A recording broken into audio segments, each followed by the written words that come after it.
Si vous êtes un utilisateur du transport en commun, sachez que vos déplacements pourraient être perturbés dans les prochains jours. Le RTC doit retirer 44 autobus des routes après 2 incendies en quelques semaines qui ont touché des modèles des années 2011-2012. La décision préventive force l'annulation de départ dans les prochains jours. Les autobus retirés sont généralement affectés au service Métrobus. Le retour à la normale devrait se faire graduellement selon les résultats des inspections. Le RTC recommande de vérifier l'évolution de la situation sur l'application Nomade et sur son site Web.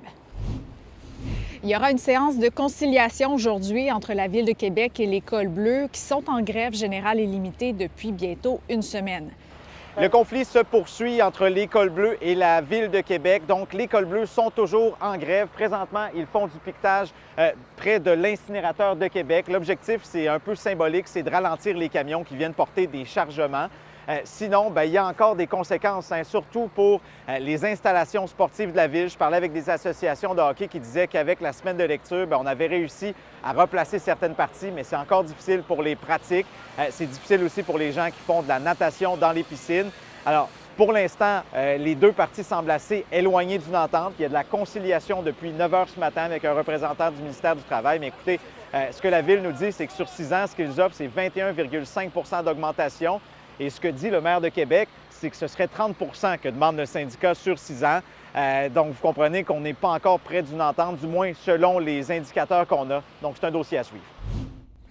Les universités, cégeps et collèges privés devront bientôt limiter le nombre d'étudiants étrangers qu'ils pourront accueillir. Québec va imposer des quotas sur le nombre d'étudiants étrangers admissibles dans le réseau d'enseignement supérieur, une mesure qui vise notamment les institutions d'enseignement utilisées comme tremplin par des nouveaux arrivants à la recherche d'un statut de résident canadien. Dans le passé, aucune limite n'était fixée, ce qui a entraîné une hausse marquée du nombre d'étudiants étrangers au Québec. L'Université Laval sera particulièrement affectée par ces nouvelles limitations. Notre quota à l'Université Laval, on l'a reçu ce matin. Il est un peu plus de 8 000 demandes pour des étudiants voulant poursuivre leur parcours à l'Université Laval. On a reçu moins de 7 500 demandes d'admission à ce jour pour l'automne 2025.